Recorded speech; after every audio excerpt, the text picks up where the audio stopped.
Itinalaga pa rin chairperson ng ilang komite sa Senado ang mga nakabilanggong senador na sina Senator Jinggoy Estrada at Senador Dante Marcoleta.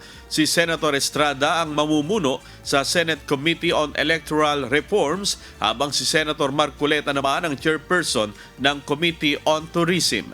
Ayon kay Senate President Sherwin Gatchalian, ang mga vice chairperson ng mga nasabing komite ang mamumuno sa mga pagdinig habang nakaditine ang dalawang senador. Ipinaliwanag naman ni Senate President Pro Tempore Tito Soto na karaniwang may nakatalagang komite ang bawat senador dahil dito nanggagaling ang pondo para sa mga empleyado ng kanilang tanggapan.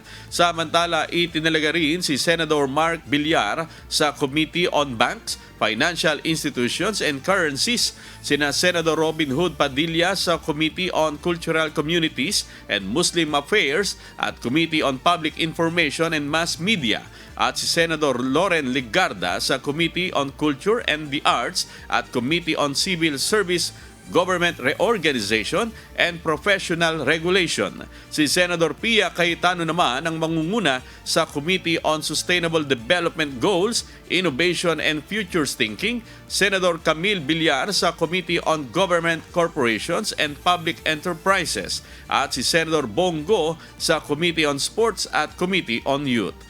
Ibinigay naman kay Senator Amy Marcos ang pamumuno sa Committee on Cooperatives at itinalagay rin siya bilang Deputy Minority Leader.